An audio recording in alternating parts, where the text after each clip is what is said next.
అందరికీ నమస్కారం అండి. ఈరోజు కథ తెల్లవారుతోందని మేలుకొలుపుగా పక్షులు చేసే కూకువలు ప్రకృతి సుప్రభాతంలా వినసొంపుగా వినిపిస్తుంటే గాలిలో కలిసిన సాంబ్రాణి ధూపం ఆహ్లాదకరమైన వాసన నాసికను చేరగానే మేలుకో వచ్చింది రుద్రుకు.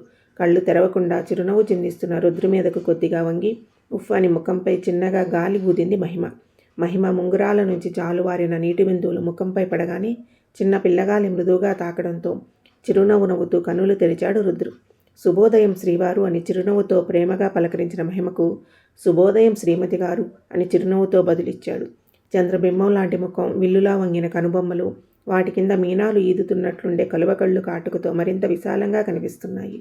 సూదంటు ముక్కుకు ఎర్రరాయి ముక్కుపుడక మరింత శోభను పెంచగా పెదవుల ఆ ముక్కుపుడకకు దీటుగా మెరుస్తుంటే మేమేమీ తక్కువ కాదని నున్నని పాలుగారే చిక్కిళ్ళు గులాబీ రంగును అద్దుకున్నాయి. అప్పటికే తలస్నానం పూర్తి చేసిన మహిమ జుట్టుకు టవల్ చుట్టుకుంది.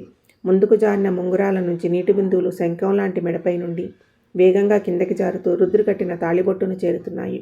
మహిమ ప్రతిరోజు ఇలానే నిద్రలేపుతుంది రుద్రును. అయినా ప్రతిరోజు సరికొత్తగా కనిపిస్తుంది రుద్రుకు. రుద్రు అలా తనని తదేకంగా చూస్తుంటే మహిమ చెక్కిళ్ళు మరింత ఎర్రబడగా సిగ్గుతో కనురెప్పలు బరువెక్కి కిందకి వాలిపోయాయి. మహా ముద్దుగా ఉన్న మహిమ చెక్కిలి తాకాలని చెయ్యి జాసిన రుద్రుకు అందకుండా వెనక్కి జరిగి నా పూజ కాకుండా తాకటానికి అనుమతి లేదు శ్రీవారు, మళ్ళీ ఈరోజు కూడా మర్చిపోతే ఎలా అంటూ కిలకిలా నవ్వింది మహిమ. నువ్వు నా ముందుంటే నాకేమీ గుర్తుండదని నీకు తెలుసు కదా శ్రీమతి గారు అని నవ్వుతూ నెమ్మదిగా లేచి మంచం దిగాడు రుద్రు. మహి ఉదయాన్నే పూజ చేసుకుంటుంది. పూజ అయ్యే వరకు రుద్రుని తాకనివ్వదు. తరతరాల పరంపర ఏం కాదు, కానీ మహిమకు అలా ఇష్టం అంతే. మహిమ టవల్ తీసుకుని పెరట్లోకి వెళ్ళగా రుద్రు వెనకే వెళ్ళాడు. అప్పుడే వెలుగురేఖలు ఉదయిస్తుండగా ఇంకా విడిపోని చీకట్లలో గ్రామం మసకమసకగా కనిపిస్తోంది.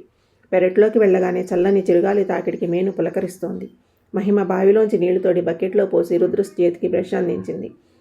బ్రష్ చేయడం పూర్తి కాగానే స్నానానికి నీళ్లు తోడి వీలుగా స్టూల్ వేసింది. రుద్రు సబ్బు పట్టించి ఒళ్ళంతా తోముకోగా కుర్చీళ్లు దోపి బయట కొంగును చుట్టూ తిప్పి నడుము దగ్గర దోపి చీర తడవకుండా జాగ్రత్తగా రుద్రు మీద నీళ్లు పోస్తున్న మహిమను చూసి రుద్రుకి చిలిపి ఆలోచన రాగానే బావి అంచిన పగుళ్లలో మొలిచిన గడ్డిపరక తెంపి నడుముపై మృదువుగా రాశాడు. నీళ్లు పోయడంలో పడి రుద్రుని గమనించిన మహిమ చక్కలిగింత కావడంతో ఉలిక్కిపడి చెయ్యి వెనక్కి లాక్కోగా చెంబు నిండుగా ఉన్న నీరు మహిమ మీద పడి చీర తడిసిపోయింది. ఇది రుద్రు పన్నని అర్థమై అల్లరిగా నవ్వుతున్న రుద్రును చిరుకోపంగా చూస్తూ వెళ్ళబోతుంటే మహిమ చెయ్యి పట్టుకుని చిన్నగా లాగాడు. రుద్రు వడిలో పడిన మహిమ పైకి లేవకముందే ఇంకో చెంబుడు నీళ్లు తల మీద నుంచి పోసేశాడు. ముఖంపై నీళ్లు తుడుచుకుంటూ నీకు అల్లరి బాగా ఎక్కువైపోతుంది రుద్రు అంది చిరుకోపంగా చూస్తూ. ఆహా అంది అందకుండా నువ్వు ఆట పట్టిస్తే నేను అల్లరి చేయకుండా ఎలా ఉంటాను మహి అని కళ్ళగరేస్తూనే ఇంకో చెంబుడు నీళ్లు పోసేశాడు. మహిమ గబుక్కున లేచి ముఖంపై నీళ్లు తుడుచుకుని రుద్రు అల్లరి పనులకు లోపల నవ్వుకుంటూ ఎలానే తడిచిపోయాను కదా అని రుద్రుకి నీళ్లు పోసి టవల్తో తల తుడిచి విభూది బొట్టి పెట్టి బట్టలు అందించింది. మళ్ళీ స్నానం చేసి చీర మార్చుకుని గబగబా పూజ పూర్తి చేసేసరికల్లా తెల్లారిపోయింది. సూర్య నమస్కారం చేసుకుని వంటగదిలోకి వెళ్తుండగానే కాఫీ కప్తో ఎదురొచ్చి మహి చేతికి అందించాడు రుద్రు. కప్ తీసుకుని దానిని రుద్రు నోటి కంటిస్తూ నేను పెడతాను కదా రుద్రు, నీలోగానే పెట్టేశావా అని నొచ్చుకుంది మహిమ. కాఫీ సిప్ చేసి కప్ తిరిగి మహి పెదాలకు అందిస్తూ రోజు నువ్వే పెడుతున్నావు కదా బంగారం, ఒక్క రోజుకేం కాదులే, అయినా నా వల్లే ఆలస్యమైంది, అందుకే సింగిల్ కాఫీతో ప్రసన్నం చేసుకుంటున్నాను. ఇది భార్యను కూల్ చేసే సూపర్ టెక్నిక్ అని నవ్వుతూ కన్ను గీటాడు రుద్రు. ఆ మాటకి నవ్వుతూ ఆహా ఇది కనిపెట్టిన మహానుభావుడెవరు అంది. ఇంకెవరు, నీ ది గ్రేట్ శ్రీవారి శ్రీమతి గారు అంటూ మెడలో టవల్ని కాలర్లాగా స్టైల్గా ఎగరేశాడు రుద్రు. అది చూసి నవ్వుతున్న మహిమ నవ్వులో తాను శృతి కలిపాడు. కాఫీని ప్రేమగా పంచుకుని తాగి రుద్రు పశువులకు మేత వేయడానికి వెళ్ళగా మహిమ వంట వార్పుల్లో మునిగిపోయింది. చుట్టూ పచ్చని కొండల నడుమ శబరీ నది ఒడ్డున దాదాపు 1000 గడపలుండే చిన్న పల్లెటూరది. 2 రాష్ట్రాల సరిహద్దు చివరి ఊరు మరియు నక్సలైట్ అడవి ప్రాంతం కావడంతో ఆ గ్రామంలో రైతులు తక్కువగాను పోలీసులు ఎక్కువగాను ఉంటారు. ఇప్పుడిప్పుడే అభివృద్ధి చెందుతున్న ప్రాంతం కావడంతో ఆ చుట్టుపక్కల గ్రామంలో ట్రాన్స్ఫర్ మీద వచ్చిన ఉద్యోగులు అధికారులు ఆ గ్రామం ప్రశాంత వాతావరణం నచ్చడంతో గ్రామంలోనే అద్దెలుకుంటున్నారు. మహిమ రుద్రు కూడా అలా 3 సంవత్సరాల క్రితం వచ్చిన వారే. ఇక్కడకు వచ్చిన కొత్తలో రఘురామయ్య శారదమ్మ గారింట్లోనే అద్దెకు ఉండేవారు.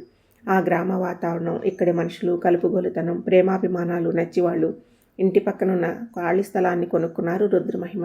కొద్ది రోజుల్లోనే తమ ఇంటి పిల్లల్లా కలిసిపోయిన రుద్రు మహిమలంటే ఎంతో అభిమానం రఘురామయ్య శారదమ్మలకు. ఆ అభిమానంతోనే ఎంతమంది కొంటామని అడిగిన అమ్మని తమ స్థలాన్ని మహిమ వాళ్లకు తక్కువ ధరకే అమ్మేశారు. ఆ స్థలంలో మంచి బిల్డింగ్ కట్టుకుంటే ఒకవైపు పోర్షన్ రుద్రవాళ్ళు వాడుకుంటూ ఇంకో పోర్షన్ అద్దెకి ఇచ్చుకుంటే వాళ్ళకి ఆదాయ వనరుగా ఉంటుందని రఘురామయ్య ముందు చూపుతో ఇచ్చిన సలహాను తమకు సంపాదన కన్నా ప్రశాంత వాతావరణమే ముఖ్యమని సున్నితంగా తిరస్కరించారు. ఇద్దరి అభిరుచి ప్రకారం కొద్ది స్థలంలో 2 గదులు, ఒక వంటగది, చిన్న హాలు, ఇంటి ముందు కూర్చోవడానికి వీలుగా పెద్ద అరుగులతో చిన్న ఇల్లు కట్టుకున్నారు. ఇద్దరికి ప్రకృతి అన్నా పచ్చదనమన్నా ప్రాణం కావడంతో ఇంటి ముందు కొంత స్థలంలో పశువులకు పాకవేసి మిగిలిన స్థలంలో రకరకాల పూల మొక్కలతో నింపేశారు. ఇంటి వెనుక పెరడులో రఘురామయ్య తాతగారి కాలంలో నాటిన మామిడి మొక్క మహావృక్షంగా మారి బలమైన కొమ్మలతో పెరటిలో 3 వంతులు విశాలంగా పరుచుకుని చక్కని నీడని ఇస్తూ ఉండడంతో దాన్ని అలాగే ఉంచేశాడు రుద్రు. వేసవి రాత్రిళ్ళు కూడా నిద్రించడానికి వీలుగా పొడవు వెడల్పుల్లో 3 మనుషులకు సరిపోయేలాగా పెద్ద ఉయ్యాల్ని దగ్గరుండి చేయించి ఆ మామిడి కొమ్మలకు కట్టించాడు రుద్రు మహిమ కోసం. పెరడుకు ఒక పక్కగా గిలకబావి తవ్వించాడు. పాలు పెరుగుని పోలీస్ క్వార్టర్స్లో కాంట్రాక్ట్ తీసుకుని వాళ్ళకి సప్లై చేస్తూ ఉంటాడు. పశువుల పాలు పితకడానికి, పొలంలోని పంట క్వార్టర్స్కి చేర్చడానికి 2 మనుషుల్ని పెట్టుకున్నాడు. రుద్రు స్వయంగా తనే ఆ పని చేస్తుంటే మహిమ అస్సలు ఒప్పుకోలేదు. తానే మనుషుల్ని పురమాయించింది. తాను ఎక్కువగా కష్టపడుతుంటే మహిమ చూసి తట్టుకోలేదని రుద్రికి బాగా తెలియడంతో ఇంకేం అభ్యంతరం చెప్పలేదు. పాలేర్లకు పనులు పురమాయిస్తూ అన్నీ దగ్గర ఉండి చూసుకుంటాడు. రుద్రు వెళ్ళి పాలేరుతో పాలు తీయించి పశువుల్ని కడిగించి మేత వేశాడు. తర్వాత పెరట్లో కొత్తగా నాటిన పూల మొక్కలకు పాదులు తీస్తున్నాడు. ఇంతలో వంట పూర్తి చేసుకుని టిఫిన్ ప్లేట్లు తీసుకుని మహిమ నా మొక్కల్ని చూస్తూ అవి కుదురుకున్నట్లే కదా రుద్రు, చిగుర్లు వేస్తున్నాయి అని అడిగింది. అవును మహి, త్వరలోనే పూలు పూస్తాయి అని పని చేసుకుంటూనే చెప్తున్న రుద్రు గడ్డం పట్టుకుని తన వైపు తిప్పుకుని టిఫిన్ నోటికి అందించింది. రుద్రు మహిమతో కబుర్లు చెప్తూ టిఫిన్ తినేశాడు. రుద్రమూతిని బయట చెంగుతో తుడిచింది. మహిమను ప్రేమగా చూస్తూ నుదుర్ని చిన్నగా ఢీకొట్టి లేట్ అవుతుంది, నువ్వు తినే బంగారం అన్నాడు. మహిమ టిఫిన్ తిని గబగబా తయారయ్యి ఇంటికి తాళం వేసేలోగా రుద్రు సైకిల్ తీసి ఇంటి ముందు నిల్చున్నాడు. పక్కన నిల్చున్న మహిమ తల్లో అప్పుడే కోసిన ఎర్ర గులాబీ తురిమాడు. రుద్రు కుడి చేతిలో వేళ్లు చూపించి పట్టుకుని చిరునవ్వు నవ్విన మహిమ ఇద్దరూ కలిసి నడుస్తూ పక్క వీధిలో ఉన్న స్కూల్లోకి మహిమని బై చెప్పి పంపించి తాను పొలాల్లోకి వెళ్ళడానికి రుద్ర అలవాటు. రోజులానే మహిమకి బై చెప్పి లోపలికి వెళ్ళేదాకా చూసి తను వెళ్ళిపోయాడు. ఆ స్కూల్లో చదువుకునేదంతా చుట్టుపక్క గూడాల్లోని గిరిజనుల పిల్లలే కావడంతో వాళ్ళ పద్ధతుల్లోనే స్కూల్కి వచ్చేవారు. కానీ మహిమ వచ్చాక ఎంతో ఓపికగా శ్రద్ధగా పిల్లలకి ఆధునిక అలవాట్లను నేర్పింది. పిల్లలతో పాటు వాడి గూడెల్లో ఇళ్లకు వెళ్ళి వాళ్ళ తల్లిదండ్రులని కలుస్తూ పెద్దవారిలో కూడా మార్పు తెచ్చింది. తమ పని తాము చేసుకుంటూనే నలుగురిలో కలివిడిగా ఉంటూ గ్రామంలో ఏ కార్యక్రమం జరిగినా మేము ఉన్నామంటూ తమకు తోచిన సాయం చేసి ఆ దంపతులు అంటే గ్రామ ప్రజలందరికీ ఎంతో గౌరవం. ఎంత వర్క్ ఉన్నా కానీ మధ్యాహ్న భోజనం కలిసి చేయడం ఇద్దరికీ ఎంతో ఇష్టం. అందుకే లంచ్ బ్రేక్ ఇవ్వగానే ఇంటికి వెళ్ళి క్యారేజ్ తీసుకుని తన స్కూటీలో పొలం దగ్గరికి వెళ్తుంది. వారి దినచర్యలలో ఇది కూడా ఒకటి. శబరి నది ఒడ్డున 5 ఎకరాల కౌలు భూమిలో కూరగాయలు, ఆకుకూరలు, స్వీట్ కార్న్, అలాగే తమ కోసం ధాన్యాన్ని సేంద్రియ పద్ధతుల్లో సాగు చేస్తున్నాడు రుద్రు. బాబుగారు, టీచరమ్మగారు వచ్చేసారండి అని పాలేరు మాట వినిపించగానే స్కూటీలో వస్తే మహిమని చూస్తూనే కూలీలను భోజనానికి పంపించేసి రేవులోకి దిగి కాళ్ళు చేతులు ముఖం కడుక్కొని వచ్చాడు. ఈలోగా గట్టు మీద వేప చెట్టు కింద చాప పరిచి అన్నం వడ్డించింది మహిమ. టవల్తో తడి తుడుచుకుంటున్న రుద్రుకి కాఫ్ని మహి సరిచేస్తుంటే తల బాగా చుట్టుకుంటే మళ్ళీ అలాగే రేగిపోతుంది. రోజు చెప్తున్నా మళ్ళీ ఈరోజు కూడా మర్చిపోతే ఎలా శ్రీమతి గారు అని ఉదయం మహిమ అన్నట్లుగానే అనుకరించి చెప్పి అల్లరిగా నవ్వాడు రుద్రు. మళ్ళీ రేగితే మళ్ళీ సరి చేస్తాను శ్రీవారు, నా శ్రీవారికి కాక ఇంకెవరికి చేస్తాను అని నవ్వుతూ అన్నం కలిపి రుద్రు నోటికి అందించింది మహిమ. మాటల్లో పెట్టి మొత్తం తనకే తినిపించేస్తున్న మహిమను చిరు కోపంగా చూస్తూ అన్నం తినడానికి ఎంత బద్ధకమో బంగారానికి, ఈరోజు కూడా తినకుండా తప్పించుకుందాం అనుకుంటున్నావా, ఆ పప్పులే ఉడకవు అని మెత్తగా కోపడుతూ మహీ చేతిలో ముద్దను నోటిలో పెట్టాడు. రుద్రుకి ఎదురు చెప్పలేక అలకగా మొహం పెట్టి తాను తింటూ రుద్రుకి తినిపించింది మహిమ. ప్రతిరోజులానే భోజనం అయ్యాక కొద్దిసేపు గట్ల మీద తిరుగుతూ పొలంలో పంట గురించి మాట్లాడుకుని టైం అవగానే మహిమ వెళ్ళిపోయింది. పొలానికి కావలసిన ఎరువులు, పనిముట్లు పెట్టుకోవడానికి వీలుగా పొలంలోనే పాక వేయించాడు రుద్రు. అందులోనే నులక మంచం కూడా ఉంటుంది. మహిమ వెళ్ళాక శబరి చల్లటి గాలికి ఆ మంచంలో కునికేయడం రుద్రు దినచర్యల్లో మరొకటి. సాయంత్రం వేళ పశువుల రేవుల్లో నీళ్లు తాగి ఇంటికి వెళ్లే వరకు పొలం పనులు చూసుకుని వెళ్తూ స్కూల్లో మహిమను కలుపుకుని ఇంటికి చేరుకున్నాడు రుద్రు. ఇంటికి వచ్చిన మహిమ రుద్రుకి స్నానం చేయించి ఇల్లు గుమ్మాలు శుభ్రం చేసి సంధ్యా దీపారాధన చేసుకుంది. ఈలోగా పాలేరుతో పాలు పిండించి తెచ్చిన వంటగదిలో పెట్టి బయటికి వెళ్ళాడు రుద్రు. మహిమ కాఫీ కలుపుతూ ఉండగా అక్క అని పిలుస్తూ లోపలికి వచ్చింది ఇందు. రా ఇందు, కాఫీ తాగుతావా అని ఆప్యాయంగా అడిగింది మహిమ. ఉదయం నుంచి కాఫీ తాగాక 4 పీకేస్తుంది, నువ్వు కమ్మని కాఫీ ఇస్తానంటే వద్దంటానా అక్క అని నవ్వుతూ మహిమ చేతిలో కప్పు అందుకుంది ఇందు. రుద్రు వంటగదిలోకి రావడం చూసి బావగారు కాఫీ కావాలా అని అడిగింది. కావాలంటే ఏదో పెట్టించేదానిలాగా అడుగుతున్నావేంటి, పెడితే తాగడం తప్ప అని సరదాగా ఆట పట్టించాడు రుద్రు. పెట్టిస్తే మాత్రం తాగుతారా ఏంటి, మా అక్క చేతి కాఫీ తప్ప ఇంకోటి నచ్చదు కదా అని. గడుసుగా సమాధానం ఇచ్చింది ఇందు. వీళ్ళు ఇలా మాటకు మాట చెప్పుకుంటుంటే మహిమ వాళ్ళని చూసి నవ్వుకుంటూ కాఫీ కప్ తీసుకుని పెరట్లోకి వెళ్ళింది. మహిమ వెనకే వెళ్ళిపోతున్న రుద్రుని మా అక్క కొంగు పట్టుకోవడం మర్చిపోయినట్లున్నారు బావగారు అని సరదాగా ఆట పట్టిస్తూ వాళ్ళ వెనకే తాను వెళ్ళింది. మీ అక్క కొంగు పట్టుకుని తిరగడానికి నాకు ఎలాంటి నామోషి లేదు మరదల పిల్ల, కానీ మీ అక్కే ఒప్పుకోవట్లేదు అని ఇంకా ఉడికించాడు రుద్రు. మహిమ ఉయ్యాల్లో కూర్చోగా పక్కనే కూర్చోబోతున్న ఇందుని ఆపి, అది నా ప్లేస్ మరదలా, నువ్వు కబ్జా చేస్తే నేనేమైపోవాలి అని వెళ్ళి మహిమ పక్కన కూర్చుని కళ్ళెగరేశాడు నవ్వుతూ. మూతి 3 వంకర్లు తిప్పుతూ పక్కనే ఉన్న కుర్చీలో కూర్చుని కాఫీ తాగసాగింది ఇందు. ఇద్దరి అల్లరి చూసి నవ్వుతున్న మహిమ కాఫీ కప్ని రుద్రు నోటికి అందించింది. ఇద్దరూ కలిసి కాఫీ తాగాక రుద్రు కుడి చేతిలో వేళ్లు పెనవేసి రుద్రు భుజం మీద తలవాల్చిన మహిమ ఆ రోజు స్కూల్లో రోజు ఎలా గడిచిందో, పిల్లలు ఎలా అల్లరి చేశారో చెప్తుంటే రుద్రు నవ్వుతూ వింటున్నాడు. పక్కన 3వ వ్యక్తి ఉందని కూడా మర్చిపోయి తమ లోకంలో మునిగిపోయిన దంపతులని అపురూపంగా చూడసాగింది ఇందు. అప్రయత్నంగా ఆమెకు తన వివాహ జీవితం గుర్తుకు వచ్చింది. వాళ్ళని కదపడం ఇష్టం లేక నిశ్శబ్దంగా ఇంటికి చేరుకుంది. మహిమ దగ్గరికి వెళ్ళమంటే, నీకు ఇంకేం గుర్తుండబట్టే పాలు తెమ్మని పంపిస్తే ఉత్త చేతులతో వస్తున్నావు, పాలు లేవంటా అని తన సహజ వాగ్దాటిలో వరుసపెట్టి అడుగుతున్న శారదమ్మ మాటలు పట్టించుకోకుండా తన గదిలోకి వెళ్ళిపోయిన ఇందుని ఆశ్చర్యంగా చూసింది శారదమ్మ. ఏమైందండి దీనికి, చెట్టంత మనిషిని లొడలొడా వాగుతుంటే పట్టించుకోకుండా వెళ్ళిపోయింది అని హాల్లో టీవీ చూస్తున్న రఘురామయ్యకు ఫిర్యాదు చేస్తూ చప్పుని ఏదో గుర్తురాగా మేడపైకి వెళ్ళి రుద్రింటి వంక చూసింది. పక్కపక్కనే ఇళ్ళు, అందులోనూ శారదమ్మ ఇల్లు 2 అంతస్తుల మేడ కావడంతో మేడ ఎక్కితే మహిమ వాళ్ళ పేరుడు చక్కగా కనిపిస్తుంది. రుద్రు మహిమ అన్యోన్యంగా తమ లోకంలో ఉండడం చూసి ఆవిడ పెదవుల మీద ఏదో సాధించినట్లు గర్వంగా చిరునవ్వు వికసించింది. శారదమ్మ మనవరాలైన ఇందిర ఒక పెద్ద కంపెనీలో కళ్ళు చెదిరే జీతంతో పెద్ద ఉద్యోగం చేస్తోంది. తన తోటి ఉద్యోగి ప్రణయ్ని ప్రేమించి పెద్దల పెళ్లికి ఒప్పుకోనంటే చస్తానని బెదిరించి మరీ తను అనుకున్నది సాధించి ప్రణయ్ని పెళ్లి చేసుకుంది. పెళ్ళయి పట్టుమని 2 ఏళ్లు కూడా కాపురం చేయకుండానే ఇద్దరికీ పొసగట్లేదని విడాకులు తీసుకుంటానని బాంబు పేల్చింది. అదేమంటే అతను ఇందుని పట్టించుకోవట్లేదని, అతని పని తప్ప వేరే ధ్యాస లేదని, ముఖ్యంగా ప్రేమించినప్పుడు ఎప్పుడూ తన నిర్ణయాలు సమర్థిస్తానని కబుర్లు చెప్పి ఇప్పుడు ఇందుకి వేరే పెద్ద కంపెనీలో ఇంకా మంచి జీతంతో అవకాశం వస్తే వెళ్ళడానికి ఒప్పుకోవట్లేదు అని, అతను ఒక పురుషాహంకారి అని, తను అతనికంటే ఎక్కువ సంపాదిస్తుంటే చూసి ఓర్వలేక తన టాలెంట్ని తొక్కేయాలనుకుంటున్నాడని, అందుకే విడిపోయి తన చదువుకు తగ్గ పెద్ద గొప్ప ఉద్యోగం చేసి పేరు ప్రఖ్యాతులు గడిస్తానని మంగమ్మ శపథంలాగా ఇంద్ర శపథం చేసుకుని 3 నెలలుగా పుట్టింట్లో కూర్చుంది. అప్పటికి రఘురామయ్య కల్పించుకుని ప్రణయ్తో మాట్లాడారు. అతనికి తాతల నాటి ఆస్తులు ఉండడం, పైగా ఒక్కడే కొడుకు కావడంతో తన జీతం సరిపోతుందని, అనారోగ్యంతో ఉన్న తన తల్లిని చూసుకోమని, ఉద్యోగంలో పడి వయసు పెరిగిపోకముందే కుటుంబాన్ని ఏర్పరచుకుందామని, అందుకు ఇప్పుడున్న జాబ్తో కొన్నాళ్ళు సర్దుకుపోవడమో లేక మానేయడమో చేయమన్నందుకు తనపై కోపగించి వెళ్ళిపోయిందని అతను తన గోడు వెళ్ళబోసుకున్నాడు.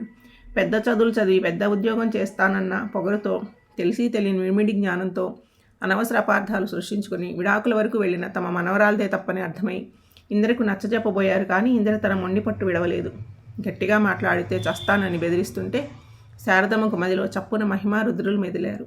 అన్యోన్య దాంపత్యానికి తలమానికంగా ఉండే ఈ జంటను దగ్గరగా గమనిస్తుంటే ఇందిర ఆలోచన విధానంలో మార్పు రావచ్చేమోనని చిన్న ఆశ చిగురించగా కూతురు అల్లుడికి నచ్చజెప్పి ఇందిరను ఇక్కడికి తీసుకొచ్చేశారు. రుద్రమహిమలు తమ సహజమైన కలుపుగోలుతనం, ఆప్యాయతలతో ఇందిరకు అతి కొద్ది రోజుల్లోనే దగ్గరయ్యారు. మహిమ సొంత చెల్లెల్లా చూసుకుంటే రుద్రు మరదలా అంటూ ఆట పట్టిస్తూనే కూతుర్ల అభిమానం చూసుకుంటున్నాడు. ఆలోచనలన్నీ బయటకు వచ్చిన శారదమ్మ నవ్వుకుంటూ తన అంచనా నిజమయ్యి ఇందులో మార్పు కనిపిస్తుంటే తన ఆనందాన్ని భర్తతో పంచుకోవాలని వడివడిగా కిందకి వెళ్ళిపోయింది. మహి ఎక్కడున్నావోయ్, నా ఫోన్ కనిపించట్లేదు అని గదిలోంచి పిలిచాడు రుద్రు. టేబుల్ మీద ఛార్జింగ్లో పెట్టాను చూడండి అని వంటింట్లో నుంచే జవాబిచ్చింది మహిమ. అక్క, నేను రెడీ వెళ్దామా అని వచ్చింది ఇందిర. ఎప్పుడు సింపుల్గా ఉండే మహిమ ఆ రోజు ఊరిలోనే ఉన్న శారదమ్మ దగ్గర బంధువుల పెళ్లికి వెళ్తున్నామని పట్టుచీర కట్టుకుని తయారయ్యింది. మహిమను చూస్తూనే, అబ్బా అక్క ఎంత బాగున్నావో, నీ ముందు హీరోయిన్లు కూడా దుడిపే తెలుసా అని పొగుడుతుంటే అల్లరిగా మహిమ బుగ్గ మెత్తగా గిల్లింది ఇందిర. చాలే ఆపు నీ భజన, సందు దొరికితే చాలు ఎంత సులువుగా మునగచెట్టు ఎక్కించేస్తావు అల్లరి పిల్ల అని ముద్దుగా కసిరింది మహిమ. నేను ఎంత ఎత్తు ఎక్కించినా నేను దించడానికి బావగారు ఉన్నారు కదా, నేను చెప్తే నమ్మవులే కానీ మా బావగారు చెప్తే నమ్ముతావా, కావాలంటే చూడు అప్సరసలా ఉన్నావంటారు అని కొంటెగా కళ్ళెగరేసింది ఇందు. ఇంతకుముందు ఒకసారి ఇలాగే పట్టుచీరలో తయారై ఉన్నప్పుడు ఎలా ఉన్నాను అని అడిగితే పైనుంచి కిందకి తేరిపారా చూసి అంతా బాగుంది కానీ లిప్స్టిక్ షేడ్ తగ్గింది బంగారం అంటూ కొన్ని నిమిషాల పాటు తనకి ఊపిరాడనివని రుద్రు కొంటె పని గుర్తొచ్చి చెక్కిళ్ళు సిగ్గుతో కెంపులవగా ప్రయత్నంగా లిప్స్టిక్ షేడ్ తగ్గింది అంటారు అని లోలోనే అనుకున్నట్టుగా పైకి అనేసింది మహిమ. అదేం పొగడతక్క, షేడ్ సరిపోయింది కదా అని అయోమయంగా అడుగుతున్న ఇందిరను చూసి తనేం మాట్లాడిందో అర్థమై తల కొట్టుకుంది మహిమ. ఈలోగా రుద్రు పిలవడంతో హాల్లోకి వచ్చింది మహిమ. రుద్రు షర్ట్ వేసుకుని రెడీ అయిపోయాడు అప్పటికే. మహిమ షర్ట్ బటన్స్ పెడుతుంటే పట్టు చీరలో లక్ష్మీదేవిలా కళకళలాడిపోతున్న మహిమను ప్రేమగా చూడసాగాడు. బటన్స్ పెట్టడం అయ్యాక తలెత్తి రుద్రు వంక చిరునవ్వుతో చూస్తూ ఎలా ఉన్నాను అన్నట్లు కళ్ళెగరేసింది మహిమ. మహిమ చెక్కిల మీద చెయ్యి వేసి ప్రేమగా నుదుటను ముద్దాడాడు. మహిమ పెదవులు చిరునవ్వుతో మరింత అందంగా విచ్చుకోగా మహిమ చెవిలో లిప్స్టిక్ షేడ్ తగ్గింది బంగారం అని హస్కీగా చెప్పి మహిమకు మాట్లాడే అవకాశం ఇవ్వకుండా పెదవుల్ని గాఢంగా చుంబించాడు. వెనక వంటగదిలో ఉన్న ఇందు తమనిలా ఎక్కడ చూసేస్తుందో అని కంగారుగా రుద్రుకి దూరంగా జరిగింది మహిమ. మహిమ వెనకే రాబోయిన ఇందు గుమ్మంలోనే ఆగిపోయింది. లిప్స్టిక్ వేయడం అంటే బావగారు కోడి ఇదా అని సిగ్గుపడిపోయి చప్పున వెనక్కి తిరిగింది. మహిమ కంగారుగా వెనక్కి చూడడం చూసి అటు చూసిన రుద్రు ఇందు కనిపించకపోవడంతో అవక్కయి ఏం చేయాలో పాలుపోక అంటే మహి ఎప్పుడు ఇంట్లో మనం ఇద్దరమే ఉంటాం కదా ఆ అలవాటులోని అని తడబడుతూ ముక్కలు ముక్కలుగా చెప్పి నేను వెళ్తున్నాను మీరు వచ్చేయండి అని చెప్పి ఇందుకి మొహం చూపించలేక వడివడిగా బయటికి వెళ్ళిపోయాడు రుద్రు. తడబడుతున్న మహిమ దగ్గరకు వచ్చిన ఇందు ఆ కొన్ని నిమిషాలకి ఎర్రగా కందిపోయిన మహిమ పెదవుల్ని చూసి ముసిముసిగా నవ్వుతూ ఇప్పుడు లిప్స్టిక్ సరిగ్గా సరిపోయిందక్క అని అల్లరిగా కన్ను గీటింది. అసలే సిగ్గుతో చితికిపోతున్న మహిమ ఇందు మాటలకు మరింత సిగ్గుపడిపోయి అల్లరి పిల్ల అని చెలిమెలేసింది నవ్వుతూ. పెళ్లి ఇంటికి చేరుకొని రుద్ర మహిమలు నూతన దంపతులకు బహుమతి ఇచ్చి అక్షింతలేసి ఆశీర్వదించారు. భోజనాల బంతిలో అందరితో పాటు కూర్చోకుండా రుద్రుని కాస్త పక్కగా కుర్చీలో కూర్చోబెట్టి చెప్పి తను వెళ్ళి ప్లేట్లో భోజనం తీసుకొచ్చి రుద్రుకి తినిపించసాగింది మహిమ. తన భోజనం అవ్వగానే వాళ్ల కోసం వచ్చిన ఇందు ఆ దృశ్యం చూసి ఆశ్చర్యపోయింది. ఇంటి దగ్గరంటే ఏదో కొత్తగా పెళ్ళైన వాళ్ళులే సరదాగా సరసాలు ఆడుకుంటున్నారేమో అనుకుంది. కానీ ఇలా నలుగురిలో ఉన్నప్పుడు కూడా ఎలా చేయగలుగుతున్నారు అసలు? అక్క కంటే బావ మీద పిచ్చి ప్రేమతో అలా చేస్తుంది అనుకున్నా కానీ ఈయనకేమయ్యింది? మగాడై ఉండి సిగ్గు లేకుండా నలుగురిలో భార్య చేత అనిపించుకుంటున్నాడు చాచా అని ఒకలాంటి చులకన భావం ఏర్పడగా ఇక అక్కడ ఉండలేక ఒక్కతే ఇంటికి వెళ్ళిపోయింది ఇందు. పెళ్లి దగ్గర నుంచి వచ్చేశాక ఆ మరునాడంతా ముభావంగా గదిలోనే ఉంది ఇందు. శారదమ్మ మాట్లాడించబోయినా పట్టించుకోలేదు. రుద్ర మహిమలు ప్రతిరోజు లాగానే ఆ సాయంత్రం కూడా కాఫీ తాగాక మహి ప్రెసిడెంట్ గారింటికి వెళ్ళొస్తాను, కొత్తగా తీసుకుంటున్న పొలం గురించి మాట్లాడాలని చెప్పి వెళ్ళాడు రుద్రు. మహిమ వంట చేస్తుండగా చాకలి లక్ష్మమ్మ రావడంతో కాఫీ ఇచ్చింది మహిమ. ఆమె తెచ్చిన బట్టలు పద్దు చూసుకుంటూ ఏంటి లక్ష్మమ్మ 2 రోజుల్లో తెచ్చేస్తానని చెప్పి వారం లేట్ చేశావు, ఆరోగ్యం బాగుందా అని కుశలం అడిగింది. ఏం బాగుండడమో ఏమోనమ్మా, మా అక్క కూతుర్ని దాని మొగుడు అనుమానంతో చావగొడుతుంటే కులం పంచాయతీ పెట్టారు, ఆ గొడవలలా చాకిరేవు పెట్టలేదమ్మా అంది లక్ష్మమ్మ. అయ్యో మరి అతనికి నచ్చజెప్పారా అంది మహిమ. అలాంటి వాడితో కాపురం చేయలేనని ఇదే తేల్చి చెప్పిందమ్మా. అయినా అందరికీ నీకున్నంత గుండె నిబ్బరం ఉంటుందా అమ్మా? మొగుడు సంసారానికి పనికి రాకపోయినా అవిటివాడైనా కానీ పసిబిడ్డలా గుండెల్లో పెట్టుకుని చూసుకుంటున్నావు. ఆ సీతమ్మ తల్లిలా ఎంత ఓపికో నీకు అంటూ గట్టిగా నిట్టూర్చింది లక్ష్మమ్మ అని రౌద్రంగా అరిచింది మహిమ. కోపంతో ఎరిపెక్కిన మహిమ కళ్ళు చూసి భయపడింది ఆమె. అది కాదమ్మా, ఏదో బాధల్లో ఉన్నామని మనసుకు బాధేసి అలా అన్నానమ్మా అని జంకుతూ చెప్పిన ఆమెను చంపేసేలాగా చూస్తూ, నా భర్తని అవమానించి మాట్లాడడానికి ఎంత ధైర్యం నీకు? నోటికి ఎంతొస్తే అంత మాట్లాడడమేనా? నీకు ఏం తెలుసని అంత మాటన్నావు? చూపించిన సానుభూతి చాలు, ఇంకెప్పుడు మా గుమ్మం తొక్కకు, జాగ్రత్త అని చూపుడు వేలు చూపిస్తూ కఠినంగా హెచ్చరించి పంపేసింది. లోపలికి రాబోతూ లక్ష్మమ్మ మాటలు విన్న రుద్రు మౌనంగా వెనుదిరిగి పొలానికి వెళ్ళిపోయాడు. అయితే ఇక్కడ ఎవరూ గమనించని విషయం ఏంటంటే మహిమ వాళ్ళ ఇంటికి రావడానికి 2 ఇళ్ల మధ్యలోని చిన్న సందులోంచి వస్తున్న ఇందుకి లక్ష్మమ్మ మాటలు వినిపించి ముందుకు రాకుండా అక్కడే ఆగిపోయింది. ముందే అన్యమన్యస్కంగా ఉన్న ఇందు లక్ష్మమ్మ మాటలు వింటూనే షాక్ అయ్యింది. చీకట్లు ముసురుకుండడంతో సందులో ఉన్న ఇందుని ఆమె ముందే లక్ష్మమ్మ మాటలు తాను కూడా విని వీధిలో ఆగిపోయిన రుద్రు కూడా గమనించుకోలేదు.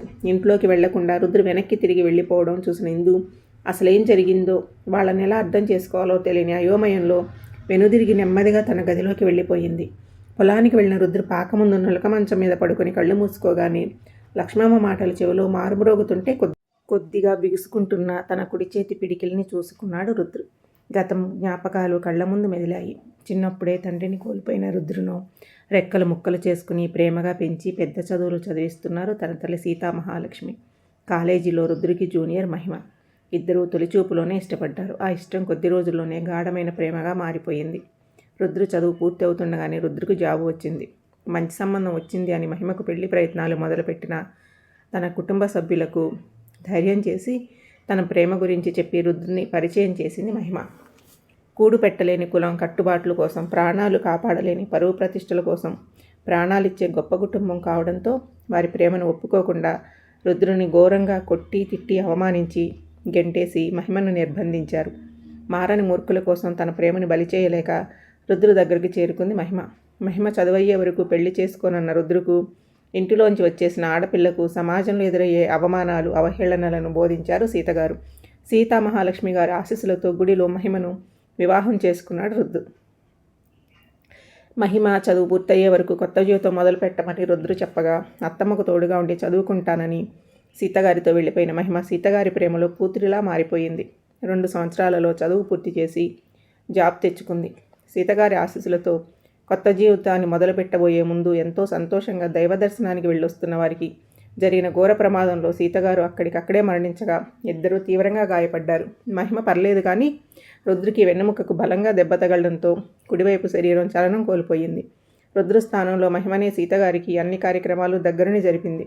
మరో అమ్మలా మారి రుద్రుని ప్రేమగా పసిబిడ్డలా సాకింది.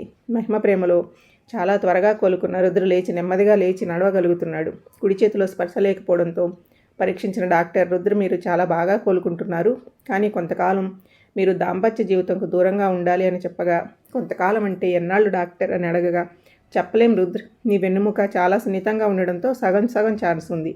మీ వీల్ పవర్ ఎంత స్ట్రాంగ్గా ఉంటే అంత త్వరగా క్యూర్ అవుతారు అని చెప్పారు. తన వల్ల మహిమ జీవితం అడవి కాచిన వెన్నెల అయిపోతుందని బాధపడుతున్న రుద్ర కుడి చేతిని పెనవేసుకుని చేతివేళ్లను బిగించి పట్టుకుని తన వల్ల కలయికే జీవిత పరమార్థమైతే మరి మన మనసుల కలయికకు ఎలాంటి అర్థం లేదా రుద్ర? నీ మనసు పంచుకున్నప్పుడే నీలో సగ భాగాన్ని అయిపోయాను. నీకు అన్నీ నేనయ్యి నీలోనే నేనుండగా నీకు లోపం ఎక్కడుంది? మన ప్రేమను, మన కన్నకలలను నిజం చేసుకుందాం రుద్ర. నీ అల్లరి, అలకలు, నీతో సరసాలు, ముఖ్యంగా మన ప్రేమ, ఇవి చాలు నా జీవితానికి. నువ్వు నా పాత రుద్రులా చిలిపి చేష్టలు చేస్తుంటేనే నాకు సంతోషం రుద్ర. నువ్వు ఇలా ఉండొద్దు బంగారం అని మహిమ తన గుండెల్లో దాచుకున్న ఆ క్షణాన్ని ఇప్పటికీ మరవలేడు రుద్రు ట్రీట్మెంట్ కోసం 6 నెలలకే ఊరిలోని ఇల్లు, ఉన్న కొద్దిపాటి భూమి కరిగిపోయాయి. మహిమ తన ఆత్మాభిమానం చంపుకుని మరీ సాయం చేయమని పుట్టింటికి వెళ్తే తమ బిడ్డ ఎప్పుడో చనిపోయింది అని చెప్పి అవమానించి పంపేశారు. రుద్రు తమ కోసం ఎంతో జాగ్రత్తగా పొదుపు చేసిన సేవింగ్స్ని ట్రీట్మెంట్ కోసం వాడుకుంటూ ఇల్లు గడవడానికి దగ్గరలోని ప్రైవేట్ స్కూల్లో టీచర్గా చేరింది మహిమ. రుద్రుని అనుక్షణం ఎంతో జాగ్రత్తగా చూసుకుంటూనే అతని ప్రోత్సాహంతో పరీక్షలు రాసింది. ఆమె పట్టుదల, కృషి వల్ల మొదటి ప్రయత్నంలోనే ఉపాధ్యాయునిగా నిలిచింది. ఈ గ్రామానికి పోస్టింగ్ రావడం, ఇక్కడి వాతావరణం నచ్చి స్థిరపడడం జరిగింది. రుద్రులోని ఆత్మన్యూన్యతను పోగొట్టి తనకిష్టమైన వ్యవసాయం వైపు మళ్లించింది అతని మనసు. తను ఏదైనా సాధించగలడు అనే నమ్మకాన్ని కలిగించింది. మహిమ పడే మాటలు, సానుభూతి తనకు తెలియకుండా దాచిన అప్పుడప్పుడు ఇలాంటి సంఘటనల వల్ల రుద్రుకి తెలుస్తూనే ఉంటుంది. ఆలోచనలోంచి బయటకు వచ్చిన రుద్రు బాగా రాత్రవడం చూసి ఇంటికి బయలుదేరాడు. చీకటి పడినా ఇంకా ఇంటికి రాని రుద్రు కోసం గుమ్మంలోని ఆతృతగా ఎదురు చూస్తున్న మహిమని చూసి నొచ్చుకుని ప్రేమగా దగ్గరికి తీసుకుని లోపలికి వెళ్ళాడు రుద్రు. భోజనాలు అయ్యాక వంటగది సర్దుకుని పెరట్లోకి వచ్చిన మహిమకు దీర్ఘంగా ఆలోచిస్తున్న రుద్రుని చూసి ఉయ్యాల్లో పక్కనే కూర్చుని రుద్ర అని పిలిచింది. ఆలోచనల ప్రవాహంలో కొట్టుకుపోతున్న రుద్రు మహిమ పిలుపుతో ఈ లోకంలోకి వచ్చాడు. మహిమ కడుపులో తలదాచుకుని చుట్టూ చెయ్యి వేసి గట్టిగా పట్టుకుని ముడుచుకు పడుకున్నాడు రుద్రు బాధపడుతున్నాడని అర్థమైన మహిమ రుద్రు తలలో వేలు పెట్టి నిమురుతూ, అలాంటి మాటలు పట్టించుకోకూడదని మనం ముందే నిర్ణయించుకున్నాం కదా రుద్రు అంది లాలనగా లక్ష్మమ్మ మాటల్ని ఉద్దేశిస్తూ. చీర మీద నుంచి కన్నీటి తడి తెలుస్తుంటే రుద్రు గడ్డంని సున్నితంగా పట్టుకుని తన వైపు తిప్పుకుంది మహిమ. ఎంతో బాధను మోస్తున్నట్లుగా తడిసి ఎర్రబడిన రుద్రు కళ్ళపై మెత్తగా ముద్దాడింది. రుద్రు కుడి చేతిలో వేళ్లు పెనవేసుకుని గట్టిగా పట్టుకుని లోకులు కాకులు రుద్రు కుదిరితే మాటల తొట్టలతో కాల్చేస్తారు, కుదరకపోతే అక్కలేని సానుభూతి చూపించి చంపేస్తారు. వాళ్ళకి ఎదుటివారి భావోద్వేగాలతో పని లేదు. అలాంటి వాళ్ళ మాటలు విని నిన్ను, నీ ప్రేమను తక్కువ చేసుకుని నువ్వు బాధపడుతుంటే ఇక్కడ ఉన్న నాకు అని రుద్రు గుండెని చేతితో మృదుగా తాకుతూ, చాలా కష్టంగా తట్టుకోలేనంత బాధగా ఉంటుంది రుద్రు అనగానే మహిమను గట్టిగా హత్తుకున్నాడు రుద్రు వీపుని నిమురుతూ, నువ్వు ఎవరి మాటలు పట్టించుకోనవసరం లేదు రుద్రు. ట్రీట్మెంట్కి నీ చెయ్యి చాలా త్వరగా స్పందిస్తోంది కదా, నువ్వు ఇప్పుడు పిడికిలు కూడా గట్టిగా బిగించగలుగుతున్నావు. ఇలాంటి సమయంలో నువ్వు ధైర్యం కోల్పోతే ట్రీట్మెంట్ పనిచేయదు. మన ధైర్యమే మన బలం. ఇంకేం ఆలోచించకుండా ప్రశాంతంగా నిద్రపో రుద్రు. రేపు చెకప్ కోసం సిటీకి వెళ్ళాలి కదా అని ఊయల ఊపుతూ చిన్నగా జోకొడుతుంటే మహిమ పక్కనుంటే తనకేం దిగులు లేదన్నట్లుగా మహిమ చెయ్యిని గట్టిగా పట్టుకుని నెమ్మదిగా నిద్రలోకి జారుకున్నాడు రుద్రు. నిద్రపోయిన రుద్ర ప్రశాంతమైన ముఖాన్ని తడిమి ప్రేమగా ముద్దు పెట్టుకుని తాను నిద్రపోయింది మహిమ. మర్నాడు ఉదయం మేడ మీద నుంచుని పిట్టగోడకు జారబడి ఆలోచనలో మునిగిపోయిన ఇందుని, ఏం చేస్తున్నావు ఇందు? టిఫిన్ కూడా తినలేదు, నిన్నటి నుండి స్తబ్దుగా ఉంటున్నావు, ఏమైంది? ఒంట్లో బాగోలేదా అని కంగారు పడుతున్న శారదమ్మ వైపు చూడకుండా కింద పెరటిలో రుద్రుకి టిఫిన్ తినిపిస్తున్న మహిమను చూస్తూ, మనసేమీ బాగోలేదు అమ్మమ్మ అంది ముభావంగా. ఇందు చూపు ఎక్కడుందో గమనించిన శారదమ్మ ఇందు భుజంపై చేయి వేసి, అసలేమైంది తల్లి అని లాలనగా అడిగింది. తను వచ్చిన దగ్గర నుంచి చూస్తున్న రుద్ర మహిమల ప్రేమని, పెళ్లిలో చూసి తను అనుకున్నది, నిన్న రాత్రి తను విన్నది మొత్తం పూసగుచ్చినట్టు చెప్పి, వాళ్ళని ఎలా అర్థం చేసుకోవాలో తెలియట్లేదు అమ్మమ్మ అనగానే శారదమ్మ గట్టిగా నిట్టూర్చి, వాళ్ళ ప్రేమ అందరికీ అర్థం కాదు ఇందు, మొదట్లో మాకు కూడా అర్థం కాలేదు, కానీ వాళ్ళలో కలిసిపోయాకే వాళ్ళేంటో వాళ్ళ ప్రేమ ఏంటో బాగా అర్థమయ్యింది. నీకు మొదటి నుంచి వాళ్ళ ప్రేమ సరసాలు కనిపిస్తున్నాయి, కానీ వాటి వెనక వాళ్ళు మోస్తున్న బాధ మాత్రం కనిపించదు. వాళ్ళు కనిపించనివ్వరు. అసలు వాళ్ళ జీవితం ఏంటో, ఎన్ని కష్టాలు పడ్డారో నీకు తెలీదు అంటూ రుద్ర మహిమల గతాన్ని చెప్పి, మొదట్లో రుద్ర పరిస్థితి చూసి మేము జాలిపడుతుంటే మహిమ ఏమందో తెలుసా ఇందు? రుద్రు స్పర్శలేని చేతిని పట్టుకుని, మేము తనువులు కలవరి అర్ధనారీసులను అమ్మమ్మ, నా భర్త సగభాగాన్ని నేనుండగా తను అసంపూర్ణుడు ఎలా అవుతాడు? ఎవరు ఏమనుకున్నా మేము ఒకరికి ఒకరై అంతే. మీరు జాలి సానుభూతి చూపించే స్థితిలో మేము లేము అమ్మమ్మ, మాకు అవి అవసరం లేదు అని ఎంతో ధైర్యంగా చెప్పింది. మహిమ చదువుకున్న చదువుకు నీకన్నా మంచి ఉద్యోగమే వచ్చినా కానీ ఆ ఉద్యోగం చేస్తే తను రుద్రుని సరిగా చూసుకోవడం కుదరదని చిన్న స్కూల్లో టీచర్లా చేరి ఇటు రుద్రుని ఇంటిని కూడా చూసుకుంది. ప్రేమైన జీవితమైన మనం ఉద్దికగా నిలబెట్టుకోవడంలోనే అద్భుతంగా మారుతుంది ఇందు. వ్యక్తిత్వం అనేది చదివే చదువును బట్టో ఉద్యోగాన్ని బట్టో రాదు, మంచి మనసుతో వస్తుంది. రుద్రు తన లోపాన్ని మర్చిపోయి సంతోషంగా ఉండడం కోసం మహిమ నిలవెత్తు ప్రేమగా మారిపోగా, మహిమ సంతోషం కోసం తన లోపాన్ని జయిస్తూ చిలిపివాడైపోయాడు రుద్రు. ఈ కాలంలో ఎవరు ఉంటున్నారు ఇంత అన్యోన్యంగా? అందుకే ఆ జంట అంత అభిమానం నాకు. మనసుతో చూడిందు, ఇలాంటి ప్రేమికులు ఈ కాలంలో కనిపించరు, అంత గొప్ప ప్రేమికులు అని చెప్పేసి శారదమ్మ కిందకి వెళ్ళిపోయింది. కళ్ళ నిండా నీళ్లతో రుద్ర మహిమల్ని చూడసాగింది హిందూ. తను వచ్చిన కొత్తలో మహిమతో జరిగిన సంభాషణ గుర్తుకు వచ్చింది ఇందుకు. అక్క, నువ్వు ప్రభుత్వ ఉద్యోగినివి కదా, నీకు ట్రాన్స్ఫర్లు ఉంటాయి, మరి ఇక్కడే పొలం అవి కొనుక్కున్నారెందుకు అని అడిగింది. మహిమ చిరునవ్వు నవ్వుతూ, ట్రాన్స్ఫర్ వచ్చేవరకే నేను ఉద్యోగం చేస్తాను ఇందు, నాకు రుద్రుకి నేను తప్ప మాకు ఇంకెవరూ లేరు. ఈ జాబ్ నాకు ఇంతకుముందు వరకు అత్యవసరం కాబట్టి తప్పలేదు, కానీ ఇప్పుడు రుద్రు స్వయంగా వ్యవసాయం చేస్తున్నారు. నేను కూడా జాబ్ మానేశాక ఇంచక్క రుద్రుతో కలిసి పొలానికి వెళ్తాను. మేము ముందు ప్లాన్ చేసుకునే ఇక్కడ ఇల్లు పొలం తీసుకున్నాం అని చెప్పిన మహిమను ఆశ్చర్యంగా చూస్తూ, ఏంటి జాబ్ మానేసి పొలం పనిలోకి వెళ్తావా?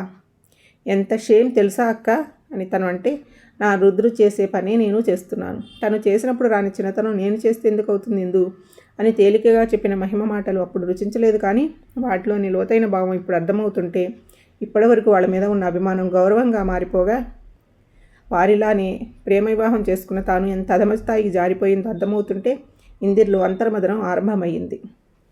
రోజు ఉదయాన్నే రుద్రు చెకప్ కోసం హాస్పిటల్కి వెళ్ళడానికి రెడీ అవుతుంటే మహిమ రుద్రు షర్ట్కి బటన్స్ పెడుతోంది. నేను పెట్టుకుంటానులే బంగారం, నువ్వు టిఫిన్ తిను ముందు అని చెప్పిన రుద్రు వంక చిరుకోపంగా చూస్తూ, లేచిన దగ్గర నుంచి చూస్తున్నాను, ప్రతి పనికి నువ్వు ఇలానే అంటున్నాను, ఏం చేయనివ్వట్లేదు, అసలు పనులన్నీ నువ్వే చేసుకుంటుంటే నాకు అస్సలు నచ్చట్లేదు రుద్రు అని ముఖం పక్కకు తిప్పుకుంది. అది కాదు బంగారం, ఇప్పటి వరకు అంటే వేరు, కానీ ఇప్పుడు నేను చేసుకోగలుగుతున్నాను కదా, నెమ్మదిగా చేస్తుంటే ఎక్సర్సైజ్లా కూడా ఉంటుందని, పైగా నువ్వు అన్నీ చక్కబెట్టుకునేసరికి స్కూల్కి కూడా లేట్ అవుతుందని హడావుడి ఉండదని, అంతేరా అని మహిమ ముఖం పట్టుకుని బుజ్జగిస్తున్న రుద్రు వంక మరింత కోపంగా చూస్తూ కాలర్ పట్టుకుని దగ్గరకు లాగి కళ్ళలోకి చూస్తూ, వేరు కాండమని సాకులు చెప్పావు, నిన్ను కొట్టేస్తాను రుద్రు, నీకు అంతగా ఎక్సర్సైజ్లే కావాలనుకుంటే డాక్టర్ని అడిగి అవి కూడా నేనే చేయిస్తాను, నీ వల్ల ఇబ్బంది పడుతున్నానని నువ్వు అనుకుంటే అసలు నేను స్కూల్కే వెళ్ళను, రిజైన్ చేసేసి ఇంట్లో ఖాళీగా కూర్చుంటాను, అంతేకాని ఇలా నువ్వు చేసుకోవడం నేను చూడలేకపోతున్నాను రుద్ర అని చెప్తున్న మహిమ కళ్ళల్లో సన్నని నీటి చెమ్మని చూసి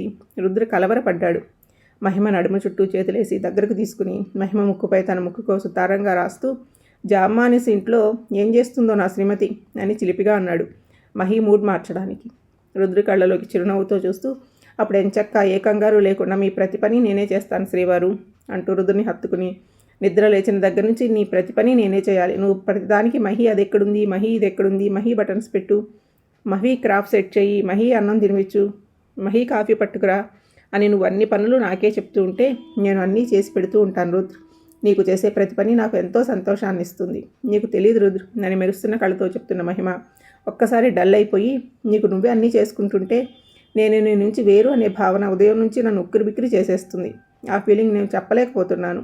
ఈ కొద్ది గంటలకి ఇలా ఉంటే ఇకపై ప్రతిరోజు ఇలానే ఉంటుందంటే నేను అస్సలు భరించలేను రుద్రు. నీకు చెయ్యి మామూలైనా సరే నీకు నేనే అన్ని దగ్గరుండి చేయాలి అంతే అని చెప్తుంటే వింటున్న రుద్ర మనసు మహిమ ప్రేమకు ఆనందం తట్టుకోలేక ఉక్కిరిబిక్కిరి అవుతూ మహిమ ముఖాన్ని 2 చేతులతో సున్నితంగా పట్టుకుని కళ్ళ నిండా నీళ్లతో మహిమ కళ్ళలోకి చూస్తూ, ఇంత ప్రేమను ఎలా పంచుతున్నావు బంగారం? నువ్వు నన్ను ప్రేమించినంతగా నేను ప్రేమించలేనేమో అని ఒక్కోసారి నాకు అనిపిస్తూ ఉంటుందిరా. నీ ప్రేమకు నిన్ను మరింత ప్రేమించేస్తున్నాను రా అంటూ ఆనంద బాష్పాలు కారుతుండగా నుడి గాఢంగా చుమ్మించాడు రుద్రు.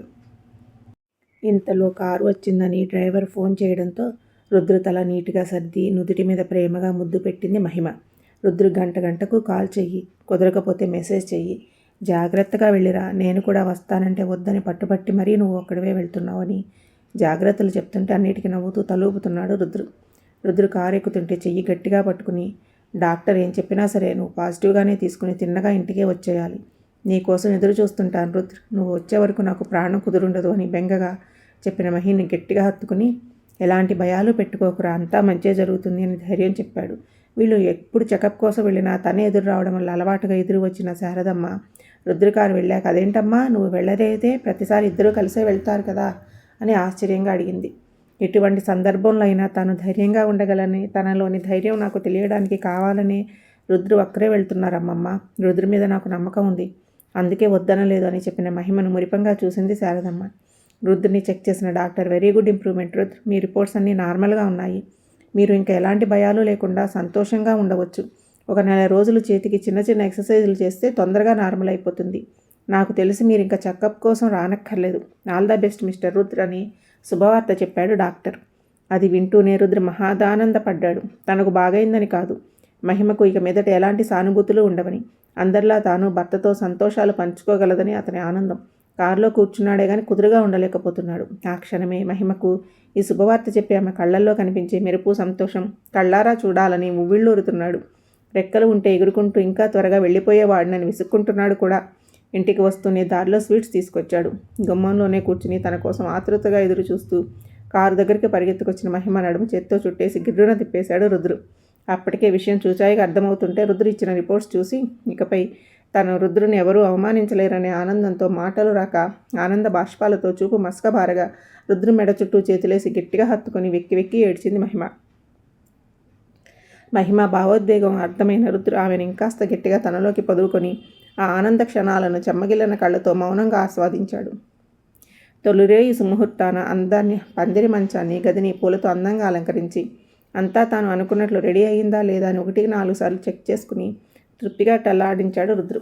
పట్టు పంచే చొక్కా వేసుకుని అందంగా రెడీ అయ్యాడు. పందిరి మంచం మీద కూర్చుని పూల రెక్కలతో ఆడుకుంటూ కొద్దిసేపు మహిమ కోసం ఎదురు చూశాడు. తర్వాత మత్తెక్కిస్తున్న పూల పరిమాణాన్ని ఆస్వాదిస్తూ మాటిమాటికి తలుపు వంక చూస్తూ గదిలో అటు ఇటు తిరగసాగాడు. ఎంతకీ మహిమ వస్తున్న జాడ లేకపోవడంతో ఇక గదిలో నిలవలేక మహిని పిలుస్తూ బయటికి వెళ్ళాడు. తెల్ల చీరలో వాలుజడకు ఒత్తుగా మల్లెలు తురిమి కలువ కళ్ళకి కాటుక దిద్దుకుని అందానికి అసూయ కలిగించేలాగా మెరిసిపోతున్న మహిమని చూసి నెమ్మదిగా వెనక నుంచి హత్తుకున్నాడు. రుద్రు తాకగాని ఇదివరకు లేని పరవశం మొదటిసారి అనుభూతి చెందుతూ సిగ్గుతో మరింత ముడిచిపోతున్న మహిమ మెడవంపులో తడిపెదవుల ముద్రలేస్తే ఏం చేస్తున్నావు బంగారం అని మెల్లగా అడిగాడు. రుద్రు వెచ్చని శ్వాస మెడవంపులో గిలిగింతలు పెడుతుంటే రుద్రు పనులకు సిగ్గుల మొగ్గవుతున్న మహి తడబడుతూ పాలు కాస్తున్నాను శ్రీవారు అనగానే చటుక్కున స్టవ్ ఆపేసి 2 చేతుల్లో మహిమను ఎత్తుకుని 4 అడుగుల్లో మంచం మీదకి చేర్చాడు. తలుపుకి గడియ పెట్టి వచ్చేసరికి తెరుకున్న మహిమ రుద్రుని చిరుకోపంగా చూసి, సంప్రదాయం పాటించకపోతే మంచిది కాదు రుద్రు అంటున్న మహిమ ముఖంపై ఉఫ్మని మృదువుగా గాలి ఊదాడు రుద్రు. మరిచిపోయిన మహిమ కళ్ళు మత్తుగా అరమేట్పులవుతుంటే, ఇప్పటి వరకు పాలను పంచుకునే తాగాం బంగారం, ఇప్పుడు మురిపాలు పంచుకునే సమయం. శ్రీమతి అధరామృతం ఊరిస్తుంటే ఆ చప్పిడి పాలు ఎవరికి కావాలి అని కొంటిగా అంటూ మహిమ పెదవుల్ని అందుకున్నాడు రుద్రు. కొన్ని నిమిషాల తర్వాత పెదవుల యుద్ధానికి విశ్రాంతినిచ్చిన మహిమ ఒడిలో తల పెట్టుకుని పడుకున్నాడు రుద్రు. ఇది వరకు లేని మధురానుభూతిని మేను పలకరిస్తూ మదిలో గిలికింతలు పెడుతుంటే రుద్రు తలలో వేళ్లు పెట్టి నిమురుతూ, నేను చూస్తుంది నా రుద్రునేనా అని అనుమానంగా ఉంది శ్రీవారు అంది మహిమ సిగ్గును పక్కకు తోయడానికి ప్రయత్నిస్తూ. మహిమ చేతివేళ్లతో ఆడుకుంటున్న రుద్రు అంత పెద్ద అనుమానం శ్రీమతి గారికి ఎందుకు వచ్చిందో అని నవ్వుతూ కళ్ళెగరేశాడు. అది మరేమో నా రుద్ర ఏ పని చేసినా చాలా నెమ్మదిగా బాగా ఆలోచించి చేస్తాడు. నువ్వేమో హడావుడి పడిపోతున్నావు అందుకే. అయినా నీకు అంత తొందర ఎందుకు అని అడగలేక అడిగేసింది మహిమ. రుద్ర గట్టిగా నిట్టూర్చి, తొందర నా కోసం కాదు బంగారం, నీ అత్తమ్మ కోసం అని గంభీరంగా చెప్పిన రుద్రుని అయోమయంగా చూస్తూ, అత్తమ్మ ఎందుకు వచ్చారు మధ్యలో అని అడిగింది. మధ్యలో కాదమ్మా, ముందు నుంచి ఉంది. కోరికలు తీరకుండా పోయిన వాళ్ళు, వాళ్ళకి ఇష్టమైన వాళ్ళు ఇంటి చూరు పట్టుకుని వేలాడుతూ ఉంటారని టీవీలో పెద్ద అయిన ప్రవచనాల్లో చెప్తుంటే విన్నాను. పాపం మీ అత్తమ్మ ఎన్ని సంవత్సరాల నుంచి అలా వేలాడుతుంది చెప్పు. చేతులు నొప్పెడతాయి కదా, అందుకే తనకి ఆ బాధ తప్పించి మంచి ప్లేస్కి షిఫ్ట్ చేద్దామని ఇలా తొందరపడుతున్నాను అని డ్రామాటిక్గా చెప్పిన రుద్రుని చూస్తూ, అవునా రుద్రు, ఇంతకు ఏ ప్లేస్ అది అని అమాయకంగా అడిగింది. మహిమ వంక కొంటెగా చూస్తూ నెమ్మదిగా చెంగు తప్పించి బొజ్జ మీద గాఢంగా చుమ్మించాడు, ఇక్కడికి అంటూ. రుద్రు మనసు అర్థమైన మహిమ లోపలే ముసిముసిగా నవ్వుకుంటూ, ఆహా, మరి ఆ తర్వాత ఎక్కడికి షిఫ్ట్ చేస్తారు అని అడిగింది. మహిమ కళ్ళలోకి ప్రేమగా చూస్తూ, బొజ్జలోంచి పొత్తిళ్లలోకి నీ ఒడిని మించిన ప్లేస్ ఇంకోటి ఉండదు బంగారం అని చెప్పగా, మీకు కూతురు కావాలని చెప్పడానికి ఇంత కథ చెప్పాలా అని ముద్దుగా కసిరింది. నిజమే, అస్సలు చెప్పకూడదు, ఇది కథలు చెప్పే సమయం కూడా కాదు అంటూ మహిమను ప్రేమగా అల్లుకుపోయాడు రుద్రు. మర్నాడు ఉదయం ఎప్పటిలాగా నిద్రలేపిన మహిమను మేమర్చి చూడసాగాడు రుద్రు. ఇన్నాళ్ళు అమ్మలాగా, ప్రియురాలిలాగా, స్నేహితురాలిలాగా కనిపించిన మహిమ ఈరోజు నునుసిగ్గుతో చెక్కిళ్ళు ఎర్రబడి తన అర్ధాంగిలాగా కనిపిస్తుంది. ముంగురాల నుంచి జారిన నీటి బిందువుని పట్టుకోవాలని చెయ్యి జాచగా దూరంగా జరగబోయిన మహిమను రెప్పపాటులో చుట్టేసి మంచంపై చేర్చి లాక్ చేశాడు. అయ్యో, ఇంకా పూజ కాలేదు శ్రీవారు అని కంగారు పడుతున్న మహిమను అల్లరిగా చూస్తూ, ఇకపై నీ పూజలు ఇక్కడే బంగారం, పడకగదే మందిరం, నీ శ్రీవారే పతి పరమేశ్వరుడు, ఆలింగనాలతో అర్చనలు, ముద్దునలతో ముడుపులు చెల్లించుకుని పూజ చేసుకో. బయటికి వెళ్ళావో ఎలా వెళ్తావు బంగారం, నేను వెళ్ళనిస్తేగా అంటూ చెక్కిలిగింతలు పెట్టి కిలకిలా నవ్వుతున్న మహిమను ప్రేమగా అల్లుకుపో మాటిమాటికి వీధి గుమ్మం వైపు చూస్తూ కంగారుగా తిరుగుతున్న శారదమ్మను చూసి, ఏమైందో చెప్పకుండా అలా కాలుగాలిన పిల్లలా తిరుగుతావేమే, ఇంట్లో మనవరాలి భర్త ఉన్నాడు, మంచి మర్యాదలు చెయ్యక్కర్లేదా అని విసుక్కుంటున్న రామయ్యను చూసి, మీరేం చెప్పినా ఇప్పుడు అమ్మ వినిపించుకోదులే తాతయ్య, కాఫీ తీసుకో అని నవ్వుతూ కాఫీ ఇచ్చిన ఇందుతో, అమ్మా ఇందు, అబ్బాయికి ఏం కావాలో దగ్గరుండి చూసుకో, పెళ్ళి అయిన దగ్గర నుంచి పిలుస్తుంటే ఇప్పుడు మొదటిసారి వచ్చాడు, మర్యాదలకు లోటు ఉండకూడదు అని గంభీరంగా చెప్పాడు రఘురామయ్య. అయ్యో తాతగారు, అలాంటి పట్టింపులేమీ అక్కర్లేదు, మీ మనవరాలి భర్తని అంటే మీ మనవణ్ణి, నన్ను మీ ఇంటి బిడ్డగా మామూలుగానే చూడండి, నాకు అదే ఇష్టం అని గౌరవంగా చెప్పిన ప్రణయ్ని అబ్బురంగా చూసింది ఇందు. మనం ఇంతలా మాట్లాడుతున్న అస్సలు పట్టించుకోదే అని విసుక్కుంటున్నారు రఘురామయ్యతో. మహిమకు ఒంట్లో బాగాలేదని రుద్రు హాస్పిటల్కి తీసుకెళ్ళాడండి, మొన్నటిదాకా రుద్రికి ఒంట్లో బాగోలేదు, ఇప్పుడు అమ్మాయికి నాకు చాలా కంగారుగా ఉంది, ఈ మధ్య నల్లపూసైంది మహి, నేనేమో మన ఇందు అత్తారింటికి వెళ్తుండడంతో ఆ పనుల్లో పడి వాళ్ళని గమనించనే లేదు, అప్పుడే నేను పట్టించుకుని ఉంటే బాగుండును అంటుండగా కారు ఇంటి ముందు ఆగింది. అందులోంచి రుద్ర మహిమలు దిగి లోపలికి తీసుకెళ్లడంతో శారదమ్మ కంగారుగా వెళ్ళడంతో వీళ్ళు కూడా వెనకే వెళ్ళారు. ఎలా ఉంది మహి, డాక్టర్ ఏమన్నారు అని కంగారు పడుతున్న వారిని చూసి ముసిముసిగా నవ్వుకుంటూ, నీ మనవరాలు త్వరలో ముని మనవరాలను ఇవ్వబోతుందమ్మమ్మ అని రుద్రు నవ్వుతూ చెప్పగానే, ముని మనవరాలా అని ఆశ్చర్యపోయారు శారదమ్మ రఘురామయ్య. ఆ శుభవార్త విని ఇందు ప్రణయ్ కూడా ఆనందపడ్డారు. నా తల్లే, నా బంగారమే, నీళ్ళోసుకున్నావా, ఎంత మంచి శుభవార్త చెప్పారు అంటూ తెగ ఆనందపడిపోతూ ఇంటికెళ్ళి ఇందు అత్తగారింటికి పంపడానికి చేసిన స్వీట్లు తెచ్చి రుద్ర మహిమలకు తినిపించి మిగిలిన వారికి పంచారు శారదమ్మ గారు. రఘురామయ్య గారు గట్టిగా నవ్వుతూ, అది సంగతి, ఇన్ని నాళ్ల బాకీకి చక్రవడ్డీ వేసి వసూలు చేసి నెల తిరగకుండా నెల తెప్పించాడు మనముడు, అందుకే నీ మనవరాలు బొత్తిగా నల్లపూసైంది అని చమత్కరించారు. దాంతో సిగ్గుపడిపోయిన మహిమ రుద్రు వెనక దాక్కోగా ముసిముసిగా నవ్వుకుంటూ దిక్కులు చూశాడు రుద్రు. కాసేపు నవ్వులయ్యాక ఇందు ప్రణయ్ రుద్ర మహిమలకు శుభాకాంక్షలు చెప్పారు నవ్వుతూ. కొత్తగా కనిపిస్తున్న ప్రణయ్ని ఆశ్చర్యంగా చూస్తున్న రుద్రు వాళ్ళతో, అతను మన ఇందు భర్త ప్రణయ్, ఇందుని తీసుకెళ్ళడానికి వచ్చాడు, రేపు వెళ్తున్నారు అని పరిచయం చేశారు శారదమ్మ. ఇందు గురించి శారదమ్మ మాటల్లో విని ఉండడంతో ఇందు భర్తతో కలిసిపోయిందని తెలిసి చాలా సంతోషపడ్డారు రుద్ర మహిమ. కడుపుతో ఉన్నప్పుడు ఎలాంటి జాగ్రత్తలు తీసుకోవాలి ఏంటి అనేవి అన్నీ వివరంగా చెప్పిన శారదమ్మ, నిన్ను చూసుకునే అవకాశం మీ ఆయన మాకెక్కడిస్తాడు, కాలు కూడా కింద పెట్టకుండా జాగ్రత్తగా చూసుకుంటాడు, కాబట్టి ఎలాంటి భయాలు పెట్టుకోకుండా కడుపు నిండా తింటూ నా ముని మనవరాల్ని పేరు వెతుకుతూ చాలు అని మురిపంగా అనగానే రుద్రమహిమ ఒకరినొకరు చూసుకుని ముసిముసిగా నవ్వుకున్నారు. రుద్రమహిమను భుజం చుట్టూ చేయి వేసి దగ్గరకు తీసుకుని, పాప పేరు ఎప్పుడో పెట్టేశామమ్మమ్మ, మా అమ్మ పేరే సీతామహాలక్ష్మి అని ఇద్దరూ కలిసి చెప్పగా వాళ్ళ ప్రేమను చూసి మురిసిపోయారు శారదమ్మ రఘురామయ్య ఇద్దరూ కూడా. కొన్ని సంవత్సరాల తరువాత పచ్చని పందిరిలో పచ్చిపూల మండపంలో పట్టు పంచే చొక్కా వేసుకుని బుగ్గ చుక్క నుదిటిన బాసికంతో వయసు తెచ్చిన దర్జాతో పెళ్లి కొడుకులాగా ముస్తాబైన రుద్ర హుందాగా కూర్చోగా ఎర్రని పట్టు చీరలో ఒంటి నిండా నగలతో వాలుజడకు పూలజడ అల్లుకుని బుగ్గచుక్క బాసికంతో సిగ్గు బిడియాలని పెట్టని ఆభరణాలు మరింత శోభను కూర్చగా వధువులాగా రుద్ర పక్కన కూర్చుంది మహిమ. పురోహితులు సుముహూర్తం చెప్పగానే మంగళవాయిద్యాలు మోగగా ఒకరి తలపై ఒకరు జీలకర్ర బెల్లం పెట్టుకుని తెర జారగానే ఒకరినొకరు చూసుకున్నారు. రుద్ర అల్లరి చూపులు కొంటె నవ్వుకు మరింత బిడియంగా తలంచుకుంది మహిమ. వేదమంత్రాలు నడమ మంగళ వాయిద్యాలు మ్రోగగా అగ్నిసాక్షిగా కుటుంబ సభ్యుల సమక్షంలో 3 ముళ్లతో సూత్రధారణ చేసి మహిమను షష్ఠిపూర్తి వివాహం చేసుకున్నాడు రుద్రు. కూతురు సీతామహాలక్ష్మి, అల్లుడు శ్రీరాము, మనవరాలు ప్రియమద, ఆమె భర్త శ్రీధర్, వారి చేతుల్లోని ముని మనవరాలు మైథిలితో పరిపూర్ణంగా ఉన్న తన కుటుంబాన్ని చూసుకుని రుద్రుని ఆనందంతో హత్తుకోగా మహిమ నుదుటి మీద ప్రేమగా ముద్దాడాడు రుద్రు. చంకలో నుంచి జారిపోతున్న మనవరాల్ని పైకి లాక్కుంటూ రుద్ర మహిమల కార్యం కోసం వారికి ఎంతో ఇష్టమైన పెరటిలోని పెద్ద ఉయ్యాలను పందిరి మంచంలాగా పూలతో అందంగా అలంకరిస్తున్న సీతకు పువ్వులు అందిస్తూనే మధ్య మధ్యలో సీతపై పువ్వులు విసురుతూ అల్లరి చేస్తున్న శ్రీరాముని చిరుకోపంగా చూస్తూ చంకలో మనవరాల్ని పెట్టుకుని ఏంటండి సరసాలు, మీరేమన్నా కొత్త పెళ్లి కొడుకు అనుకుంటున్నారా అని కసిరింది. ఆహా, నేనేదో ముసలాడిని అయిపోయినట్టు అంత మాట అన్నావేంటి? నాకు ఉత్త మనవరాలే ఉంది, కానీ మా మామగారికి ముని మనవరాలు ఉంది. అయినా ఈ శోభనానికి ఏర్పాట్లు చెయ్యట్లా?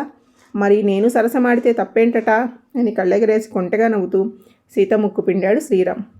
వాళ్ళకి షష్ఠిపూర్తి వివాహం కాబట్టి ఏర్పాట్లు. అయినా మా నాన్నగారి మీద సీత కన్నేసారేంటి అని గొర్రుగా చూసింది.